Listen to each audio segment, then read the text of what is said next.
Good morning, dear students. Today I am going to explain next page of the chapter number 3, deep water. So let's begin this chapter. I never went back to the pool. I means here जो छोटा बच्चा दिखाते हैं इसमें वो दोबारा से डर की वजह से कभी भी वापस पूल में नहीं जाता है. आई फियर्ड वाटर. क्यों? रीज़न क्या था? क्योंकि वो पानी से डरता था. मेन उसे पानी से बहुत ज़्यादा डर लगता था. I avoid it when ever I code. यानी हमेशा वो अवॉइड करता था पानी में जाने को, जहाँ भी ज़रूरत पड़े उसे जाना ना पड़े. A few year later when I came to know the water of the cascades, I wanted to get into the, and whenever I did, whether I was wading the Titan or bumping river of bathing warm lake of the Goats Rock. यानी जब भी उसे chance मिला पानी में जाने का तो ट्राई किया था उसने कि मुझे ना जाना पड़े, लेकिन एक रीज़न था कि वो जाना चाहता था क्योंकि वो अपने डर को, जो टेरर उसके अंदर पानी की वजह से बैठा हुआ था, उसे हटाना चाहता था, रिमूव करना चाहता था. Terror that had seized me in the pool would come back. I would take position of me in completely possession of me completely. My leg would become paralyzed. Icy horror would grab my heart. यानी क्या होता था, पानी के अंदर जब भी चला जाता था वापस उसका डर वैसे ही आ जाता. जब भी ट्राई किया उसके पैर जो हैं पैरालाइज्ड हो जाते, चलते ही नहीं थे. यानी स्विमिंग करे कैसे, चलते नहीं थे. आईसी हॉरर, इतना ज़्यादा यानी बहुत ज़्यादा टेरर था उसके अंदर. वुड ग्रैब माई हार्ट, और उसका हर्ट भी जिसकी वजह से बीट होना बंद हो जाता था. किसकी वजह से? डर की वजह से. Next, this handicap stayed with me as the years rolled by. बहुत सालों तक यही चलता रहा उसके साथ. पानी का जो डर था वो वैसा ही बना रहा बहुत सालों तक. In canoes on main lake fishing for landlocked Salmon was fishing a New Hampshire trout fishing on the Descartes and Metolus in Oregon fishing or salmon on the Columbia's in Bumping Lake in the Cascades. यानी बहुत सारी जगह जहाँ पर fishing करने जाते थे वो जाता तो था, लेकिन क्या, पानी के अंदर जाने से ही डरता था.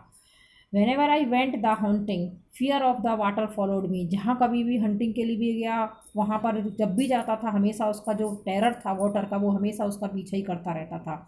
It ruined my fashion fishing trip. हमेशा जो उसकी जो फिशिंग ट्रिप बनाता था उसे भी बर्बाद कर देता था क्योंकि वो डरता ही था. फिशिंग क्या करेगा जब उसको इतना डर लग रहा है. Derived me of the Joy of Canning. उसका जो खुशी होती थी, हैप्पीनेस लगती थी ट्रिप करने जाते क्यों, हैप्पीनेस के लिए, लेकिन वो ख़त्म हो जाता था. किसकी वजह से? उस डर की वजह से. Boating and swimming. कभी भी वो ढंग से बोटिंग नहीं कर पाता था, स्विमिंग नहीं कर पाता था क्योंकि पानी से ही डर लगता था उसे. I used every way I knew the overcome this. उसने हर कोशिश कर ली उस फियर पर अपना ओवरकम पाने के लिए, यानी उसको बचने के लिए उसको. But it held me for me in grip. लेकिन उसने तो उसको, उसके डर ने उसे बुरी तरह से जकड़ रखा था. Finally 1 October I decided to get instructor and learn to swim. आखिरकार उसने एक बार अक्टूबर में फाइनली डिसाइड किया कि मुझे स्विमिंग सीखनी ही है. इंस्ट्रक्टर से उसको जो सिखाने वाला होता सीखनी. I went to the pool and practised 5 days a week. पूल में वहाँ पर गया और एक वीक में 5 days उसने प्रैक्टिस की. एन आर ईच डे, लगभग 1 घंटे daily. The instructor put a belt around me. उसके बेल्ट लगा देता था जो इंस्ट्रक्टर था सिखाने वाला पहले ही, जिसकी वजह से रिस्क ना हो कोई भी. ए रोप अटैच्ड टू द बेल्ट. एक रस्सी भी बांध देता था जिससे उसे डर ना लगे. उसके डर को निकालने के लिए बेल्ट से अटैच कर दिया जाता कि जब भी लगे तो उसको रस्सी जो है किनारे से बांध दी जाती थी कि उसे खींच लिया जाए जब भी वो ऐसा पैरालाइज्ड फील करे. Went through a pulley that ran on the overhead cable. Overhead यानी उस सिर के ऊपर होके उसको केबल से इस तरह से अच्छे से बांध दिया जाता था कि उसके डर को कैसे भी ख़त्म किया. ये rope attached, yes, attach overhead. He held on the end of the rope and he went back and forth. और उसको लास्ट को पकड़ के रखता था. And forth back to the forth across the pool for after hour. लगभग 4 घंटे तक, day and after day, week after week, each trip across the pool a bit of the panic seized me. यानी धीरे धीरे उसका जो pen था, उसकी जो फियर था वो कम होने लगा. थोड़े थोड़े दिनों के बाद, each time the instructor relaxed his hold on the rope and went under.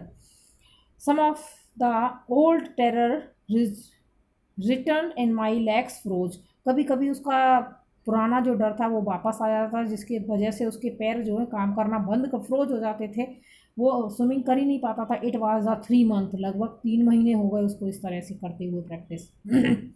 Before the tension began to slack, इस टेंशन के बीच में, then he taught me to put my face under water and exhale, तब उसको सिखा पाया कि पानी के अंदर फेस करके और किस तरह से सांस लेनी है, किस तरह से रोकनी है, and to raise my nose inhale, और अपनी नाक को बाहर किस तरह से निकालना है ब्रीथ करने के लिए। Repeated the exercise hundreds of time, इस एक्सरसाइज को उसने हंड्रेड्स ऑफ टाइम रिपीट किया।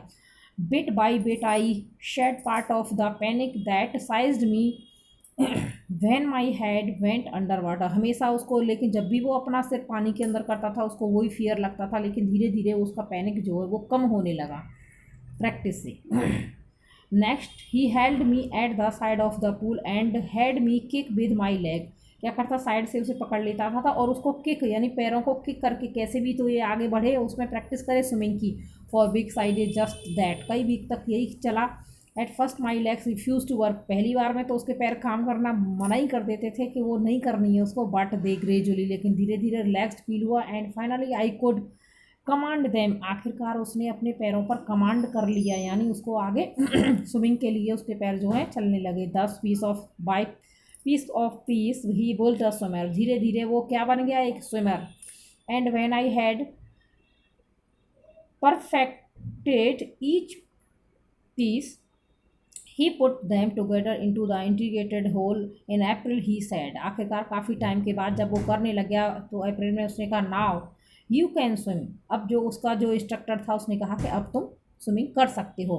डाइव ऑफ यानी डाइव भी कर सकते हो, जंप करके उसमें जाना। And swim the length of the pool, crawl stroke यानी अब पूरे पूल की जितनी लेंथ है उतनी तक तुम अपने आप स्विमिंग कर सकते हो। आई डिड, और उसने ऐसा ही किया।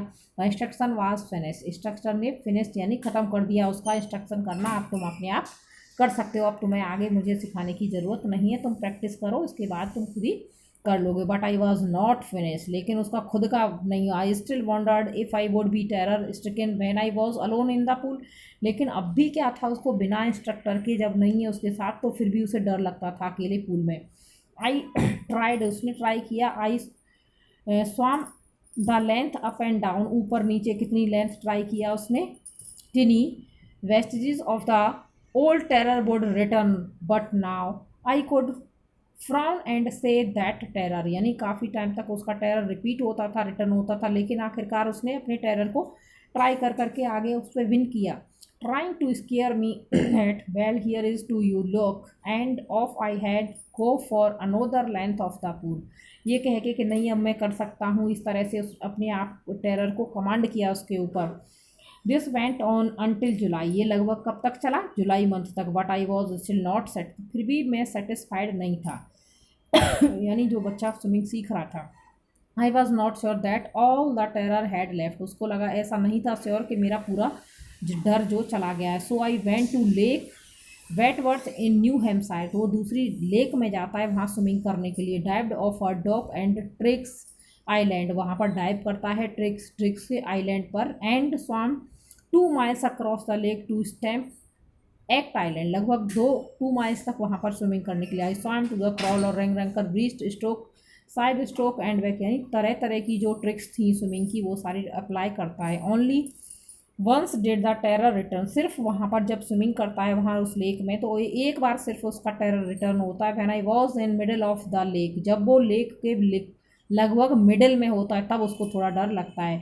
I put my face under and saw nothing, उसने अपना फेस पानी के अंदर किया और कुछ नहीं देखा इधर उधर कि मैं कहाँ पर हूँ। बट बॉटमलेस वाटर, सिर्फ उसे क्या दिख रहा था, बॉटमलेस यानी चारों तरफ सिर्फ पानी पानी। द ओल्ड सेंसेशन रिटर्न इन मैन्यूचर, लेकिन जो पुराना उसका टेरर था वो धीरे धीरे बहुत ही कम जो है उसको फियर लग रहा था और वहाँ पर रिटर्न होता है। लास्ट एंड से तो लास्ट में वो हंसता है और खुद से ही क्या कहता है, वेल मिस्टर टेरर, यानी आखिरकार मिस्टर टेरर को यहाँ एक्सप्लेन करता है। What do you think you can do to me, यानी अब तुम मेरा क्या कर सकते हो, मैंने तुमको भी विन कर लिया, यानी वो अपने टेरर के ऊपर कमांड कर लेता है। So I have